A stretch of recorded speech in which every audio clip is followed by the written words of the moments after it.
Hello కానమూకు కథావచనం మోహనవచనం పరిజ్ఞాన హితబాండం నిత్య చదువరి శ్రోతలకు ఆహ్వానం నమస్కారం.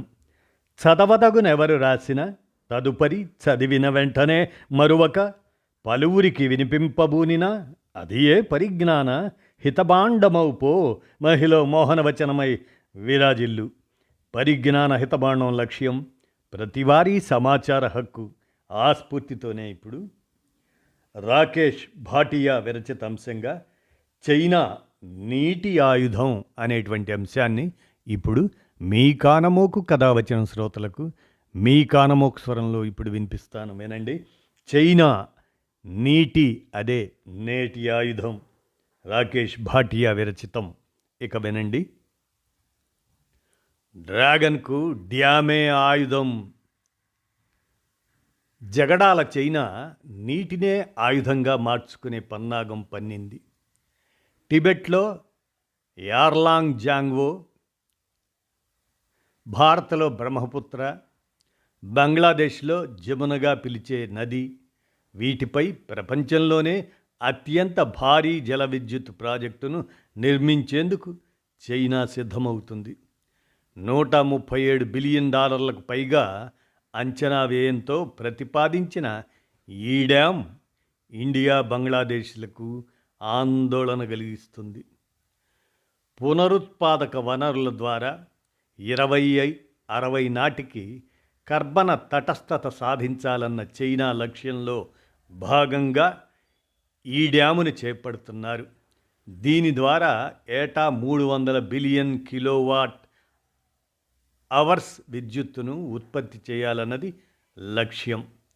ఇది చైనా గతంలో నిర్మించిన ప్రపంచంలో అతిపెద్దదైన 3 గోర్జెస్ డ్యామ్ కన్నా 3 రెట్లు భారీది.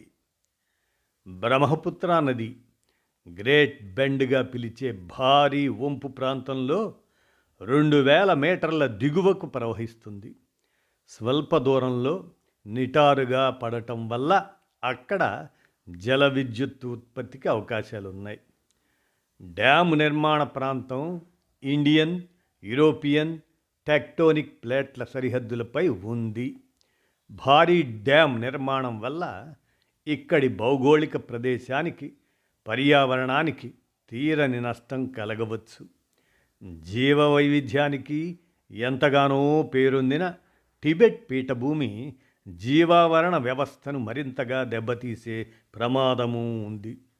నదీ ప్రవాహాలను, భౌగోళిక స్థితిగతులను పెద్ద ఎత్తున మార్పు చేర్పులకు గురి చేయటం వల్ల స్థానిక జీవుల ఆవాసాల విధ్వంసం జరగవచ్చు.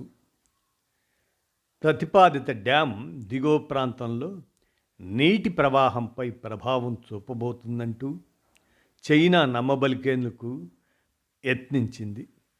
చూపబోదు అనే దాని నెపం పెట్టి సహజ సిద్ధమైన ప్రవాహానికి ఆటంకం కలిగించకుండా టర్బైన్లు పనిచేయటానికి నదీ జలాలను వినియోగించి తిరిగి బ్రహ్మపుత్రలోకి వదిలేసేలా ప్రాజెక్టును డిజైన్ చేశారని చైనా చెబుతుంది.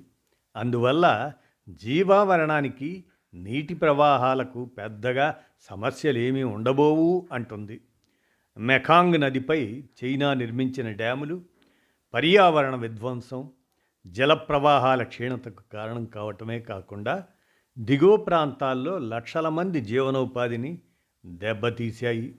దాంతో కొత్త డ్యాంతో కలిగే లాభాలపై దిగువ దేశాలకి అనుమానాలు వేయటం లేదు. ఇండియా, బంగ్లాదేశ్లో లక్షల మంది సాగు, తాగునీరు, మత్స్య పెంపకం కోసం బ్రహ్మపుత్ర జలాలపైనే ఆధారపడ్డారు. నదీ సహజ ప్రవాహంలో మార్పు చేర్పుల వల్ల కరువు, వరదలు, జీవనోపాధికి భంగం వాటిల్లే ముప్పు ఉంది.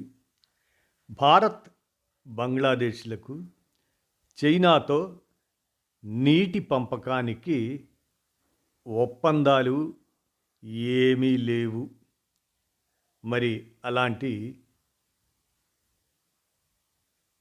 విషయంలో కొత్త డ్యాము తమ నీటి భద్రతకు తీవ్ర భంగకరమని 2 దేశాలు భావిస్తున్నాయి. బ్రహ్మపుత్ర ప్రవాహాన్ని నియంత్రించడం ద్వారా దిగువ దేశాల్లో వ్యవసాయం, మరి తాగునీరు, జల విద్యుత్పత్తి చైనా గణనీయమైన ప్రభావం చూపించవచ్చు వాటిపై. టిబెట్లోని డ్యామ్ నిర్మాణ ప్రదేశం భారత్లో వివాదాస్పద సరిహద్దులకు సమీపంలోనే ఉండటంతో వ్యూహాత్మక కోణాన్ని సంతరించుకుంది. ప్రపంచంలోనే అత్యంత నీటి ఒత్తిడికి గురవుతున్న దేశాల్లో భారత్ ఒకటి. డ్యాముతో నదీ ప్రవాహానికి మార్పులు చేయగల సామర్థ్యం తమ చేతికి దక్కడాన్ని డ్రాగన్ భౌగోళిక రాజకీయ సాధనంగా వాడుకునే ప్రమాదం ఉంది. ఇక అలాగనే నిరాశ్రయులయ్యే ప్రమాదం ఆలోచిస్తే టిబెట్లోని మెడాగ్ కౌంటీలో నిర్మించే బ్రహ్మపుత్ర డ్యాముతో స్థానిక ప్రజలు పెద్ద సంఖ్యలో నిరాశ్రయులు కావచ్చు.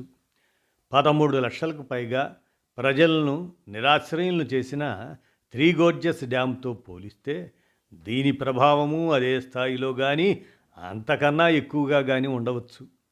టిబెట్ వాసులు ఎంతో కాలంగా డ్యాములను వ్యతిరేకిస్తున్నారు.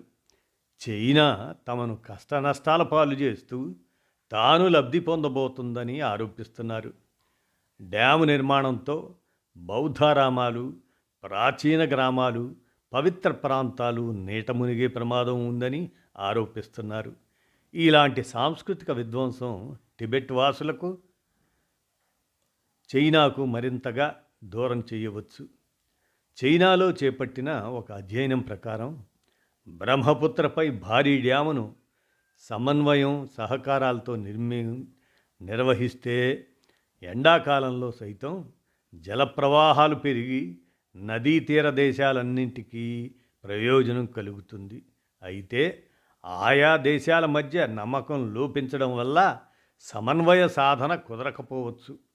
ఈ క్రమంలో ఇండియా, బంగ్లాదేశ్లు చైనాతో దౌత్యపరమైన సంప్రదింపులు కొనసాగించాల్సిన అవసరం ఉంది. ఇంజనీరింగ్, పునరుత్పాదక ఇంధన రంగంలో ప్రపంచంలోనే అగ్రగామిగా చలామణి కావాలన్న చైనా ఆకాంక్ష ఈ డ్యామ్ ద్వారా వ్యక్తమవుతుంది. సుస్థిరతకు భంగకరం అది. సంక్షోభాల సమయంలో డ్రాగన్ ఈ కొత్త డ్యామును ఒక ఆయుధంగా వాడుకునే ప్రమాదం ఉందనే ఆందోళనలు వ్యక్తమవుతున్నాయి. దీని నుంచి నీటిని ఒక్కసారిగా విడుదల చేయటం ద్వారా వరదలను సృష్టించి ప్రజల జీవితాలని అల్లకల్లోలం చేయవచ్చు. ఇండియాలో మౌలిక సదుపాయాలను దెబ్బతీయవచ్చు. ఈ ప్రభావం సరిహద్దుల్లో భారత సైనిక కార్యకలాపాలపైన ప్రతికూలంగా పడుతుంది. ఈ డ్యామ్ చైనాకు వ్యూహాత్మక, ఎత్తుగడపరమైన ఆయుధంగా మారుతుంది. భారత్, బంగ్లాదేశ్ల జలభద్రతకు, ప్రాంతీయ సుస్థిరతకు ఇది భంగకరంగా పరిణమించే అవకాశం విస్పష్టం అంటున్నారు రాకేష్ భాటియా. వీరు విశ్రాంత బ్రిగేడియర్.